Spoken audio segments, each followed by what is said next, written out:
अस्सलाम वालेकुम my viewers, उम्मीद करता हूँ आप लोग सब खैरियत से होंगे। तो मेरे पास एक रिक्वेस्ट आई थी कि सर आप हमें बताएं, क्योंकि मेरा ताल्लुक़ ट्रेड फाइनेंस से है, इंपोर्ट एक्सपोर्ट के बिज़नेस से है। तो सर आप हमें बताएं कि डीपी अगेंस्ट इस हवाले से आप हमें बताएं, इस पेमेंट टर्म्स के हवाले से।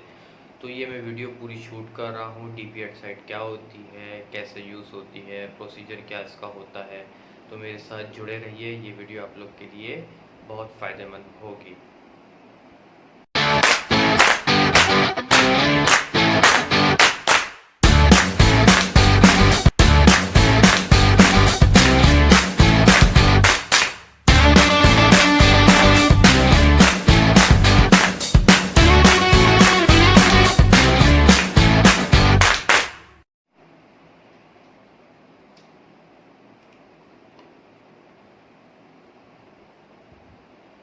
ओके, तो डीपी एट साइट क्या होती है? डीपी एट साइट का मतलब होता है document against payment. Document against payment ये वर्क कैसे करती है, क्यों होती है, क्या क्या डॉक्यूमेंट चाहिए होते हैं इसमें, ये पूरी वीडियो के अंदर मैं आप लोगों को ही बता रहा हूँ।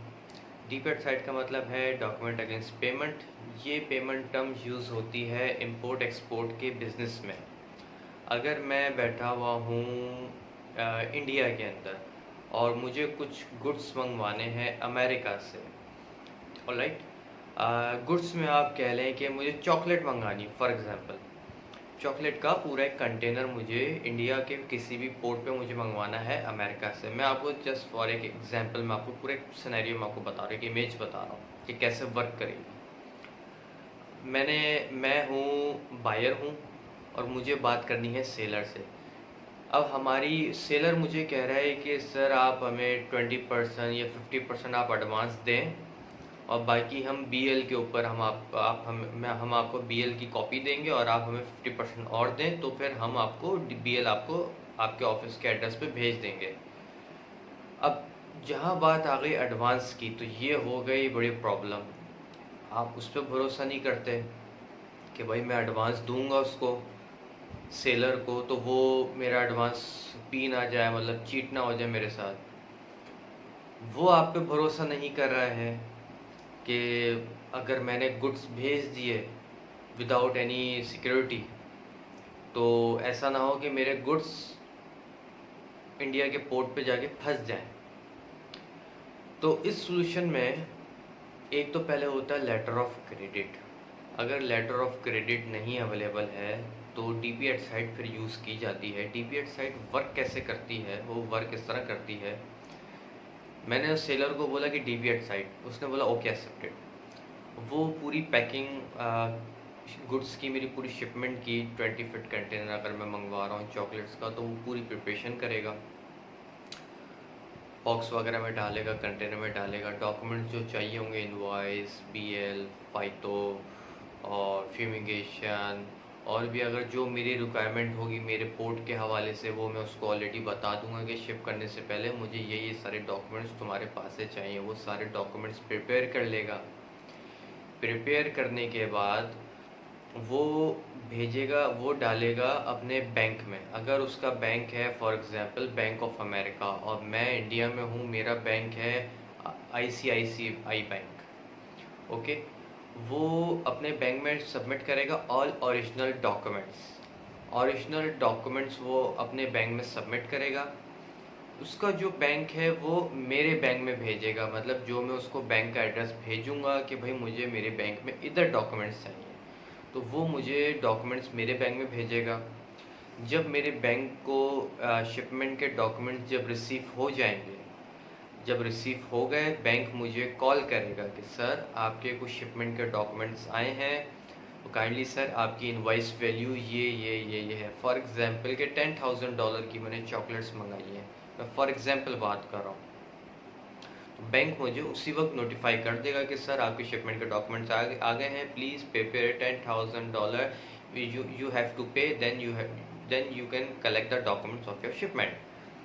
अच्छा, अब इसमें है क्या होता है, क्या है कि मैं बैंक जाऊंगा, बैंक में जाके मैं बोलूँगा कि भाई मेरे शिपमेंट के डॉक्यूमेंट्स आ गए, ठीक है। बैंक देखिए इसमें 50-50 चांसेस होते हैं। लोगों में इस चीज़ में भी बड़ी कन्फ्यूजन रहती है कि बैंक हमें डॉक्यूमेंट दिखाएगा कि नहीं दिखाएगा, दिखाएगा कि नहीं दिखाएगा।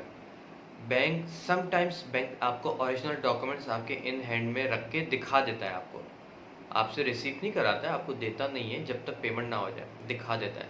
और समटाइम्स ऐसा भी होता है कि बैंक आपको नहीं दिखाता, वो बोलता है कि सर आप अपने शिपर से बात करें, शिपर आपको दिखा देगा, ये हम अलाउ नहीं करेंगे आपको दिखाना अनटिल अनलेस कि हमें पेमेंट आपकी तरफ से रिसीव ना हो जाए। तो दोनों सूरतों में आपको पहले पेमेंट डालनी है अपने कंपनी अकाउंट में, कॉर्पोरेट अकाउंट में। अगर मेरी XYZ कंपनी है तो मेरे उसके अंदर $10,000 में डालूंगा, मेरा बैंक वहाँ से डिटेक्ट कर देगा, उस अमाउंट को वो लॉक कर देगा, ठीक है। लॉक करके फिर वो मुझे शिपमेंट के डॉक्यूमेंट्स देगा, मुझसे बिल ऑफ एक्सचेंज साइन करवाएगा और पूरा हर चीज़ ईच एंड एवरीथिंग मुझसे वेरिफिकेशन लेगा। उसके बाद ही वो मुझे मेरे हैंडओवर करेगा मेरे शिपिंग के डॉक्यूमेंट्स। अगर अच्छा, अब इसमें जो है ये मैं आपको एक चीज़ मैं बताता चलूँ कि पहले के वक्त में, आज से 5 साल पहले, ये वाली जो पेमेंट टर्म्स है, डॉक्यूमेंट अगेंस्ट पेमेंट, जिसको हम DP एट साइट भी कहते हैं, ये आज से 5 साल पहले काफ़ी यूज़ होती थी इंटरनेशनल मार्केट में।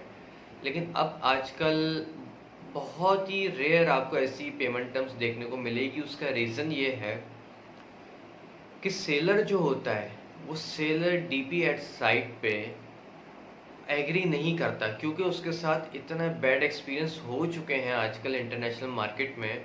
क्योंकि अगर मैं DP एट साइट पर मंगवा रहा हूँ कोई भी कार्गो अमेरिका से या किसी और कंट्री से भी, भाई वो तो अपना कार्गो भेज रहा है, उसकी तो इनिशियल इन्वेस्टमेंट लग गई, ओके।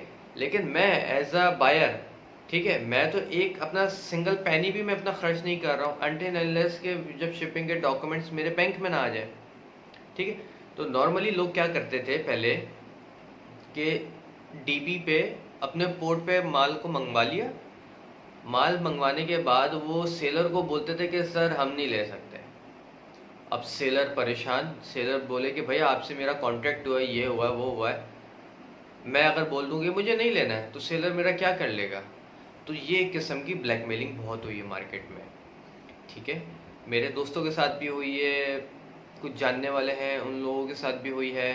तो अब आजकल इंटरनेशनल मार्केट में ये पेमेंट टर्म्स रेयर ही आपको ऐसी देखने की मिलेगी। आप 100 अपने सेलर से बात करेंगे, मतलब शिपर से आप बात करेंगे, तो 100 में से आउट ऑफ 1 और 2 ही शायद वो एग्री करें, वो भी शायद, क्योंकि पास्ट में लोगों के साथ बहुत ऐसी चिटिंग हो गई। क्योंकि इस पेमेंट टर्म्स में, टू बी वेरी ऑनेस्ट, चाहे वो अभी मेरी ये वीडियो सेलर देख रहा हो या बायर देख रहा हो, टू बी वेरी ऑनेस्ट, कि इस पेमेंट टर्म्स में जो सेलर होता है, जो शिपर जो गुड्स को शिप कर रहा होता है, वो इसमें सेफ नहीं होता है, उसको कोई पेमेंट की गारंटी नहीं होती है। अगर मेरे बैंक में डॉक्यूमेंट्स आ जाए, मैं लेने से डिनाई कर दूं, बैंक मुझसे छोटी सी फीस चार्ज करेगा और उसके बाद वो डॉक्यूमेंट्स रिवर्स कर देगा सेलर को। डॉक्यूमेंट्स तो उसको मिलेगा लेकिन कार्गो तो उसका मेरे पोर्ट पे ही है ना, फिर उसको कोई और फिर बायर ढूंढना पड़ेगा और जल्दी में करना पड़ेगा, कम रेट में उसको देना पड़ेगा। तो ये आ जाता है फिर ब्लैकमेलिंग के ऊपर। तो आई होप ये पूरी वीडियो आप लोग को DP एट साइट, जिसको डॉक्यूमेंट अगेंस्ट पेमेंट कहते हैं, वो पूरी आप लोग को समझ आ गई होगी कि कैसे वर्क करती है। अगर फिर भी आप लोग का कोई क्वेश्चन हो तो नीचे प्लीज़ डिस्क्रिप्शन में मेरा ईमेल है, आप लोग मुझे ईमेल करके मुझसे पूछ सकते हैं, नहीं तो कमेंट बॉक्स में आप लोग कमेंट कर सकते हैं। तो अगर आप लोग चाहते हैं कि इसी हवाले से, ट्रेड फाइनेंस के हवाले से और भी मैं आप लोग को वीडियो में पहुंचाता रहूं, बनाता रहूं, तो प्लीज़ आप लोग का कोई क्वेश्चन हो, जिस टॉपिक के ऊपर आप लोग चाह रहे हो कि मैं उसके ऊपर वीडियो बनाऊं, तो प्लीज़ आप लोग मुझे बताइए ताकि मैं कोशिश करूं उस चीज़ के ऊपर मैं वीडियो बना सकूं। अपना बहुत ज़्यादा ख्याल रखें और प्लीज़ इस चैनल को लाइक करें और सब्सक्राइब करें और अपने दोस्त अहबाब से शेयर करें, ताकि ये सारी इन्फॉर्मेशन जो मैं अपने चैनल पे शेयर करता हूँ ताकि उन तक भी मेरी आवाज़ पहुँचे। तो इंशाल्लाह फिर आप लोगों से मुलाकात होती है अगली वीडियो में। अपना बहुत ज़्यादा ख्याल रखें। अल्लाह हाफ़िज़।